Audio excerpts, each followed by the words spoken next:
Enwere n'Igbo 3 groups: Nri Kingdom, Okotu Kingdom, and Igbo.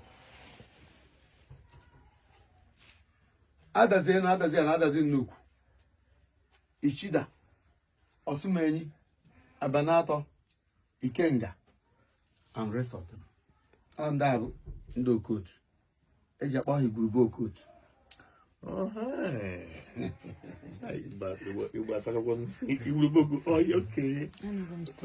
Okay. Then, Yeah, no, ọkasị ụlọ achịla aja na anatara onye be nna ya.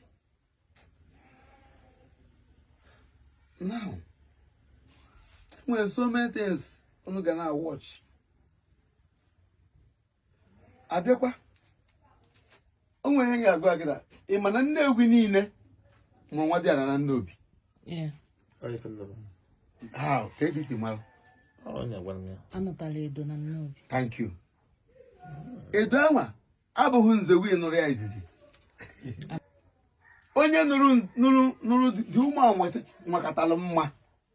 And Nzewi iwu nnukwu mmadụ. Bụrụkwa warrior. Na-ekwu mgbe ọ ka je eje nụrụ ya uke je nụgharị Edo.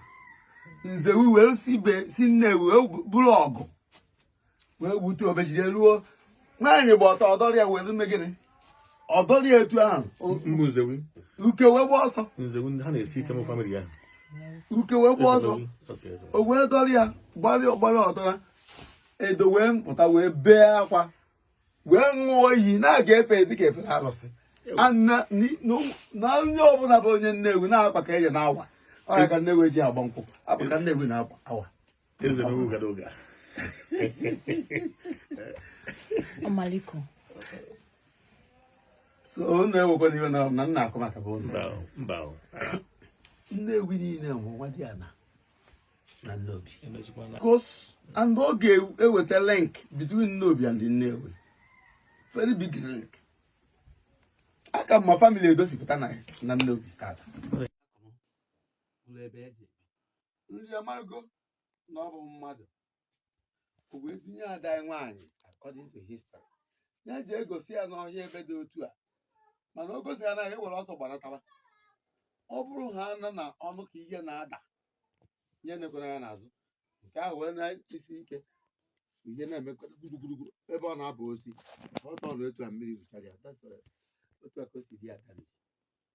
Adanli gogidoro ọfọ wee were ọfọ chụpụ mmiri ahụ. O nwere obodo a na-akpọ Ogbodi. Ọ nọ kịta, ọ nọ na ha na Amichi gbara. Mmiri ahụ up till tomorrow. Onye ọrụ eri na-aga kịta. Mmiri ahụ dịka ebe na onye ọrụ eri na-ọkebe ka ọ na-aba. Ihe a na-akpọ ya bụ ụgba.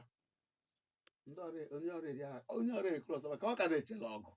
Etu o si chụpụ ndị si chụpụ ya.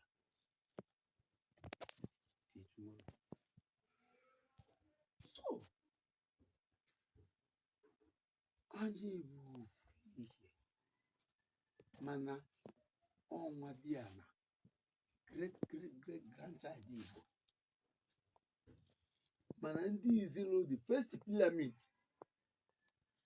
bụ hanwa na Nsụka. Before ndị ọcha wee bịa gbaa ndị Ijipt ọkwọ gbuo ha ka egburu egbu. Gbugudozie ha ndị Ijipt na-acha a na-egbu ha na-anọchi.